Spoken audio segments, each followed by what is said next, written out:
the sun goes down, Sacramento lights up. Bold, smart, unpredictable.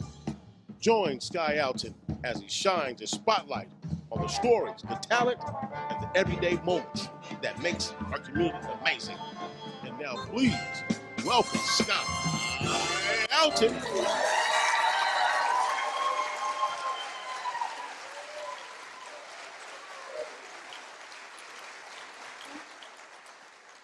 Welcome to another episode of Everyday Amazing. I'm your host, Sky Alton. My next guest is trained in Michelin-starred kitchens, where the plates are big, the portions are small, and somehow you still owe $300. But instead of continuing that tradition, he created Crispin Supper Club. It's more relaxed, more personal, still expensive, but now you feel good about it. People don't just eat there, they experience it, which I think means the food is so good, you start rethinking your life choices halfway through the appetizer. But let's take a look at some of his work.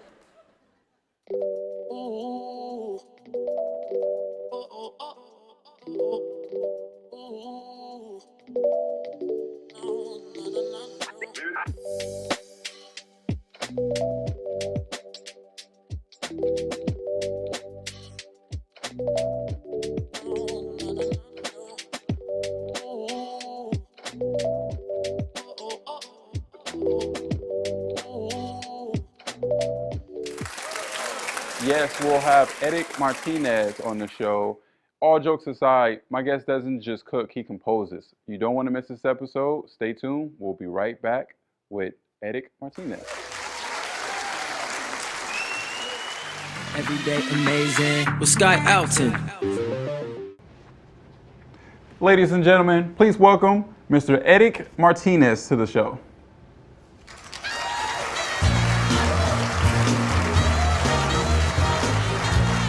What's up, man? How's it going? It's good. Oh man, how you feeling?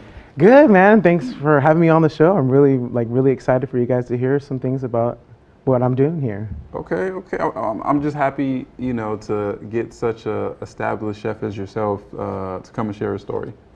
So, man, I kind of want to give people a little bit of history of who you are. So tell me a little bit about your journey to becoming a chef.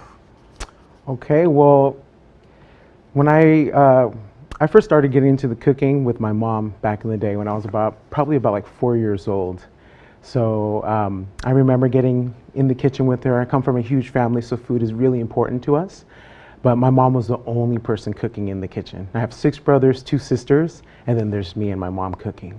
So you can just imagine, always full of food. I'm also half black and half Mexican, so a bunch of different food, fried chicken, watermelon, freaking, sweet potato poon, and then we got tacos, moles and stuff. So it was just this huge culture, mix, while growing up, but with food. But as I started to get older, I noticed that this was like a passion of mine. And then I realized in high school that I can go to culinary school. And so that's when I was like, you know what? This is actually what I'm going to do. I'm going to go to culinary school just so I can get a degree so that people can know and take me more seriously. Yeah. So I decided to do that, and then I'll go ahead. So I have a question. Now, when you were younger, were you helping out your mom in the kitchen and stuff like that? And also, did she notice the passion in you when you were young? Did she ever say anything to you like, you know what, I think you actually have a talent for this, or I think you have an eye for this? Oh yeah, well she'd always tell me like, put this a little bit more of this, wash it with this and use more extra love. Don't try to be so fast with things.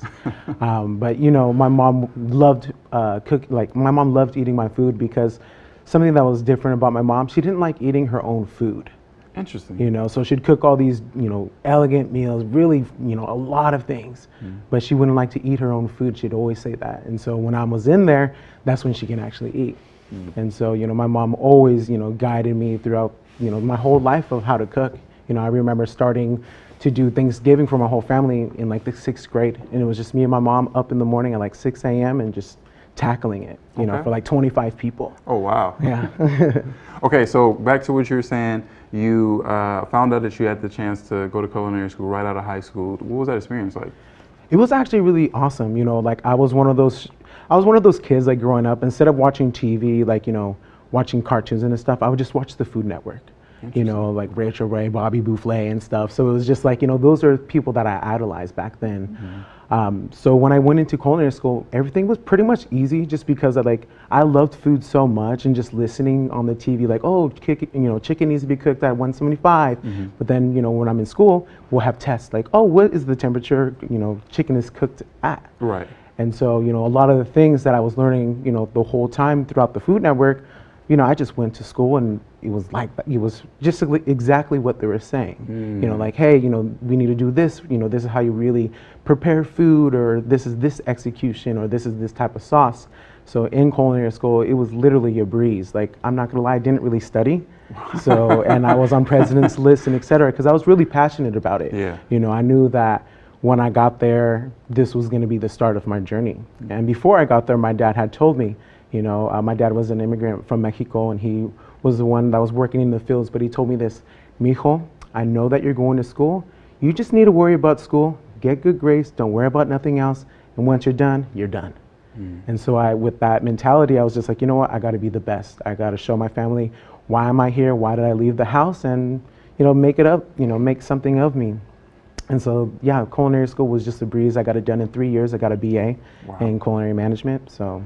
You know, that's how I can tell you're in the right field, because it didn't feel like work to you, and the way you talk about it, I can tell you were having fun. And some people, you know, when they're in the wrong field, it's always so hard, right? They always talk about, oh, this is hard, this is difficult, I don't know how I'm gonna do this.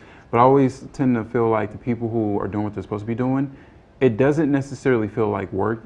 It's more so they're excited for the next challenge and to learn more about it. Right, and so those are the ones that tend to go above and beyond, like in their field. They're asking more questions, and so to hear you talk about it, and only say that because it's like me in communications. Never really felt like work. It was more so just learning about things I was already doing and already had interest in. Yeah. And so that it's that relatability.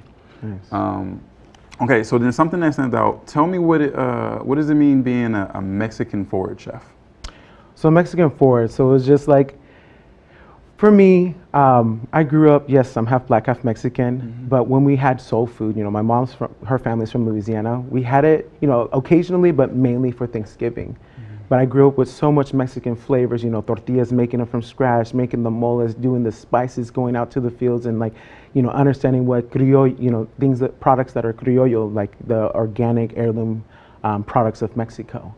And so what we try to do, or what I'm trying to do with Crispin, is really showcase how Mexican food is really the forefront of like one of the best, you know, cuisines out there. You know, like it's full of flavors, it's full of just like, not just carnitas and carne asada, it's full of just, you know, whatever that's actually available to us. And that's what I learned while being in Mexico City.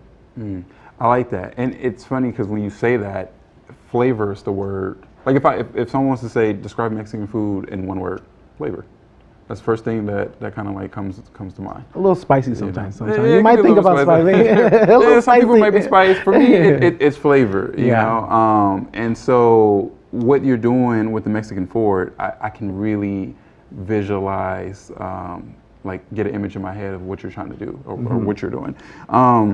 So then tell me, what was the defining moment when you knew you wanted to create Crispin? So after culinary school, I moved to Mexico City because I knew, you know, I wanted something more than what I was just doing. You know, I knew that there was something that I can learn. That was the main thing. But it was either going to Europe and learning in Michelin restaurants in Europe, and then, you know, creating my own thingy that's like a fusion of Mexican, you know, European, and then having it here.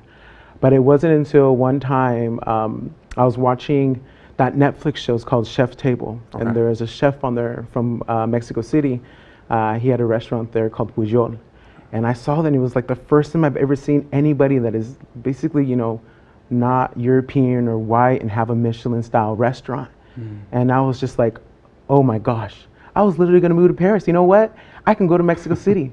And so I straight up just, you know, I told my parents, like, I think I'm gonna move to Mexico City. There's a restaurant there. And so I just, you know, saw everything that I needed to get in order for me to go there. You know, I saved up money, I got a Mexican passport. So, you know, my dad being from Mexico, you know, I was able to get that. So I was lucky enough for me to get that. And then I just literally left and just started that journey. You know, I went to Pujol and I asked them, hey, I just want to learn, you know, let me see what I can do with everything. You know, like I want to taste the real flavors of cilantros and jalapenos and, you know, the chiles secos and stuff. So I basically made that my forefront to be like, all right, let me see and just like echar ganas, you know, like I want to go with everything that I got. And so I went there for about 3 years, and throughout my time in Mexico, I was working with a lot of indigenous villages as well. So I was really like, you know, I was in the fine dining restaurants, but then I was just like, one point, you know what, there's more than this. I want to actually start a fire. How can I go to these indigenous villages and like start a fire? Like, you know, I was going into the Yucatan, Oaxaca, knocking on people's, you know, jalapas and like huts. It wasn't really like, you know, I would be going to the middle of the forest and then asking these communities like, hey, can I help cook and et cetera? But I wanted, you know, like I said, I was really young and I was really hungry for it. And so that's why when I went to Denmark, I wanted to refine everything that I learned from my abuelitas, you know what I'm saying? And really fine tune of like, you know, what Nordic cuisine is really doing, what it's doing in the culinary field by being like, you know, right now or then Danish food or like the Nordic food was like really coming up in the industry. And so it was refining, fermentation, foraging, and going back to basics. And so I knew that that was that right path. But once COVID hit, I came back to United States and, you know, I didn't really know what to do. Fine dining I felt was a lost cause just because all the fine dining restaurants that I knew or worked at, they were closed down. Oh, wow. But then once things started getting up, I decided like, you know what, I should do something for myself. You know, I'm tired of just always trying to look for something or work for somebody else. You know, I do have a lot of experience, but I feel like this is the time for me to just showcase who I am. And this was during COVID you were having Yes. thoughts. So that was a good time COVID. for that. You Yes, know, a lot of people. exactly. During COVID, there was a lot of people who, you know, I feel like realized what they wanted to do in life because we had nothing but time, right? Everyone was, you know, in the house. We couldn't do anything. We couldn't go anywhere. Everyone became a baker. You already know. Yeah. Everyone was a baker, a painter. You know, and so this was the time to kind of figure out, okay, when I am able to go back out and the world returns to some normalcy, what is it that makes me happy? What is it that that I really want to do in life? What am I passionate about? And so I just think that's awesome that, you know, during that time you kind of sat with yourself and this was what came out of it is like, I'm ready to do my own thing. I'm ready to show the world who I am as a chef. Exactly. And so, yeah, basically, you know, when I came back to United States and, you know, everything was uplifted from the COVID restrictions, I was just like, you know what, I'm gonna start something. Okay. You know, and I want to do something that's my own, and not only that, with purpose. You know, and I knew that since, you know, when I came back and I started creating Crispin Supper Club, I knew that it was going to change a community, you know, and I knew that was something that really drove me and motivated me because one, I'm Black, I'm Mexican, I'm also gay. You know what I'm saying? Like there's so many things. I speak Spanish, I do a little French, but it's like there's so much of me that is in this community and I want to represent that. I love you that. know what I'm saying? This is like who I am is part of the community here of Sacramento. And so I feel if I were to do this and go with 1,000%, you know, I just need people to just see it. You know, I just want people to just see what I'm doing and understand why I'm doing it as well. Because yes, I'm doing it for me, I'm doing it for my family, but I'm also doing it for Sacramento. You know, Sacramento has so much to give, especially being the farm to fork capital. And as a chef, it's like, why aren't we doing things that is super innovative? You know, I want to reduce food, you know, food waste. We're wasting about 2 billion tons of edible food annually just here in Sacramento, or just here in California. So it's like, how can I really change that? How can I really bring more people together? How can I bring a community together? But not only that, how can I bring the people that look like me in this setting? You know, and that's why I created Crispin Supper Club. What was your biggest challenge in creating Crispin Supper Club? Is really, you know, as a creative, you know, I say, yes, I'm a chef, but I'm also creative, you know, and I'm always trying to create, you know, always trying to challenge myself. How can I do more? But I noticed like in the beginning steps of my, you know, my beginning steps of Crispin, I wanted to really slow it down and like give myself grace for me to really execute what I needed to do. I actually forgot what it was. So I kind of forgot. So the question is, what was your biggest challenge in creating? Yes. And so with that, the biggest challenge is just like, I need to just take a step back, really focus on who I am truly, because authenticity lives there. People won't believe in what Crispin Supper Club is if I don't believe in it, and so my biggest challenge was really just getting the word out there.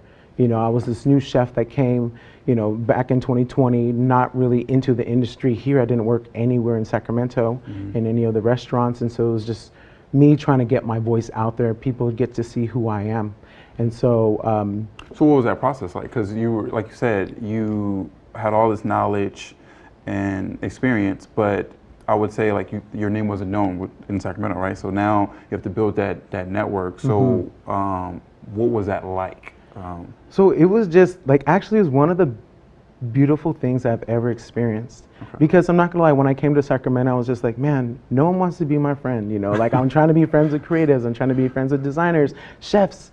But of course, with COVID, it was hard for that. But then now, I just feel that lately there's been so many communities here in Sacramento and a lot of entrepreneurial programs here in Sacramento for creatives, and I've been applying myself to that. And so from that's when I've been like really building more of my community, and that's why I was able to like connect with other people, be able to go on other shows or being on other magazines, just because the connection. They get to see who is behind who is behind Crispin, and get to know who I am.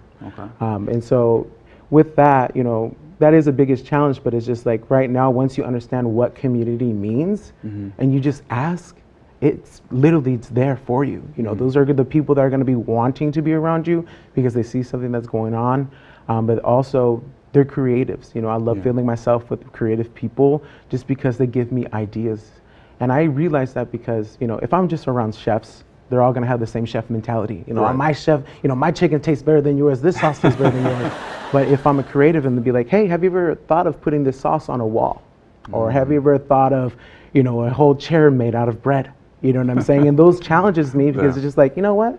That's our next bread service. It's gonna look like a chair, and then we're going to be cutting it up for people, so it's part of our bread service. That. It's almost is it cake? Is it bread? We're going to dive into more, but before we do that, we're going to take a quick break, and we'll be right back after these messages. Everyday amazing with Sky Alton. What's up? This your boy Tony Robbins, the funniest man you know. You're watching Everyday Amazing with Sky Alton. He say Alton, I say Alton. That's my nephew. Watch him. Get on it. Everyday amazing with Sky Alton. Welcome back to the show. I am still here with Eric Martinez, and before we went to break, you were talking about creativity. So then my next question for you is, how do you balance creativity with the constraints of using every part of the ingredients? So, behind Crispin, we're always trying to minimize food waste, right? And that's the main thing because, while I lived in Mexico City, everything was like edible, like they were eating the stalks, they're eating the roots of the cilantro. And so with that creativity of me, like being there and witnessing it, I think that's when I was able to get more sense of like what other recipes that I can tie into things and how I can really be creative. And not only that, I have people who always challenge me. You know what I'm saying? So I have a designer that's on the team. He worked in the galleries in in LA, and he really challenges me to think outside the box. I can't really build anything besides recipes, but he can actually like construct something. Like for example, we have this. We have a thing called the tostadas and 7-layer bean dip, and it's like this artistic, interactive, piece, supper exhibits we call them. So it's like this big old frame and has a hanging, tostadas, and then we have this other frame that's like a mirror, like a huge frame, and there's a bunch of piped different sauces, bean dips and guacamole, stuff that's around Sacramento. And he's able to build that. I can draw as best as I can, and try to illustrate like, hey man, this is what I'm looking for. But then he executes it. He knows what to do, and that's what's beautiful about Crispin, because so many people, they're not like really challenging you in a bad way. They're challenging you like, hey, let me see if you can do this. You know, hey, I saw this right here. Let me construct this. And so I think that collaborative piece of, you know, being with creatives in that community, it really flourishes, you know. And I feel that with Crispin, we've been, you know, creating so many fun dinner experiences that, like, you know, it's just mind-boggling to me. It sounds like, again, you clearly have a good team, but having the right people around you really pushes you, right? You know, and I think if you didn't have the team that you had, you maybe would get bored, right? Because again, you're such a creative person, and so you need someone around you that is different, that can, like you said, challenge your ideas and allow you to kind of think outside the box. So with that being said, what are some misconceptions people have about sustainable or zero waste cuisine? To be honest, just because we're from a farm to fork company, you know, farm to fork capital, I feel that a lot of people are just intrigued by it. You know, just because, like, you know, what does that mean? You know, and they're just like, huh? How do you do this? And then if you watch our Instagrams, you can see some of the things that we're making, you know, and so people are just like, oh my gosh. But the biggest thing that I take from it is just like, you know, like I said, we're Mexican forward, so everything that we're doing, we're trying to do it as much as the influence from Mexico. So for example, we do like a photo shoot. You know, we just had a photo shoot where we had some oranges and etc. And then at the end, you know, what do you do after the photo shoot? And you have all these oranges. You know, people just either eat them, and then the cascara, the skin part, is thrown away. But for me, I'm just like, you know what? Let's make a freaking chamoy with this, you know? And so it's just like, how can I do stuff with that and just like really create the ultimate experience so that that perception is changed? Because I'm here, you know, my mission is to change the future of food while minimizing food waste. And how do I do that? And it's just starting here in Sacramento, the Farm to Fork Capital. It was just like given to me. Like, oh, I came back to Sacramento, the Farm to Fork Capital, and I'm starting the Zero Waste Supper Club. You know, and that is putting people on the market to be like, hold on, who is that guy? Who is that chef that's doing that? Right. You know what I'm saying? And I feel like, you know, we haven't gotten a lot of people that are just like, what is this? Why are you doing it? It's been more of like curiosity. I'm glad that you're doing this, actually. Yeah. You know, and then when we get to connect with people at UC Davis too, they're just like, this is such an inspiration because we've been wanting this. You know what I'm saying? And I'm just saying, like, Sacramento, like, why haven't we been doing this?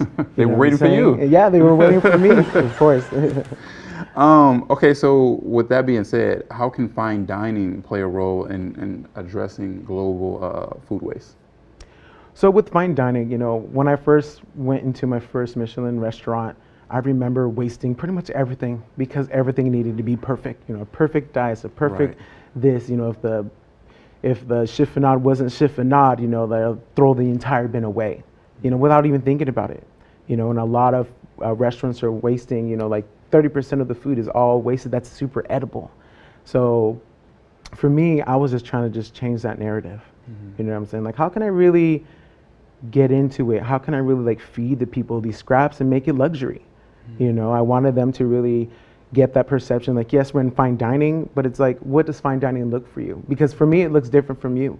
And I know, you know, we're people of color, but it's like, when I go into a fine dining restaurant, I want to see other people that look like me there. True, facts. You know what I'm saying? Not just in behind the kitchen, because yeah, I was in behind the kitchen too, but we're the ones dining, you know? And so that's why with Crispin, you're able to see people that look like you, act like you, probably a little bit more crazier, but you know, they're going to be there.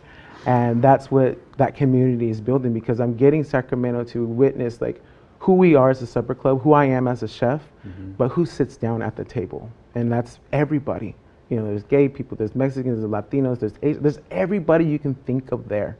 And it's just so beautiful when you get to experience people that just look like us, you know, and I feel safe about being in a space where it's like, you know, you don't have to act like, you know, you don't have to use your fork and knife if you don't want to. And that's when you go to fine dining, that's what it's like. You know, I have to, European you know, standards and rules that have been set that tell you what fine dining is. And so for you, you're reshaping it, and it can be your vision or our vision. Yeah, exactly. And I just want everyone to understand, like, when you're at Crispin, you know that you're with family. Like, and that's why I try to keep it as intimate as I can. You know, I've done things for 40 people, 75 people, but the more it goes, the more less of me you get to actually meet. You know, but when I'm doing these supper clubs, the intimate, exclusive ones where it's like, you know, 10 to 15 people, you get to know who I am. You know what I'm saying? Like, hey, you're gonna freaking start sauteing this if you talk to me too much. You know what I'm saying? But it just, that's what I want them to understand. Like when you're with me and you're dining with me, I am a human being as I am a chef because I, went to all these restaurants and trained. But at the end of the day, we're here with a purpose. You're here because you know that just by you being there and sitting down, you're part of that movement. That movement of people like, wow, we're minimizing waste. Wow, we're from the farm to fork capital, and look what we're doing. We're eating scraps. Look how luxury this is, So it's just like, why not? I like that. Well, Eric, it's been an absolute pleasure hearing your story, talking to you, your vision for Crispin, and I just love what you're doing and the work that you're doing. And like you said, I am in the Sacramento community. Anything I can do to help support, having you on the show, I'm pretty sure there's gonna be people out there gonna be reaching out to you about this, because like I said, I just think it's an amazing thing that you created, and I think you're supposed to be doing it. And with that being said, we are getting towards the end of the show, and so there's a game that I like to play, and so some of the people out there already know what's happening. I like to have my guests pull a card, and and you'll read the question and answer it for us, and will give us a better idea of we'll learn something about you. Oh my God. It says, which friend's pet would you like to adopt? And it's funny because I bet you all my friends are laughing because they know I don't like animals. It is not that I don't like animals, I'm just always traveling, so I can't have an animal. Like sometimes my plants die and it's because I'm gone for like 2 weeks. But, oh my God, and if I say the pet, my friends are gonna get upset. Like, you chose his pet over mine. We need the exclusive. We need the Everyday Amazing exclusive. Which friend's pet? Okay, probably my friend Alex. He has a dog, Roxy. She's a German Shepherd. Okay. So I think I'll choose her just because she does her own thing. She's like smart, very attentive, but she does her own thing. You can like literally put food out and then just be there all day. When she's hungry, she'll eat, and low maintenance. Okay. You know what I'm saying? So the rest of your friends, your friends' pets don't mean anything. I'm just kidding. Don't say that, man. Don't say that. Let people know where they can follow, support, and learn more about you. Give them your socials, websites, all that. So if you guys want to follow the journey, basically go to crispinsupperclub.com or on our Instagram at crispin_supper. Okay. So yeah, you can find us there. Perfect. Well, thank you again for coming on the show and sharing your story. And to the people out there, I hope you enjoyed another amazing episode of Everyday Amazing. And until next time, I'll see you then.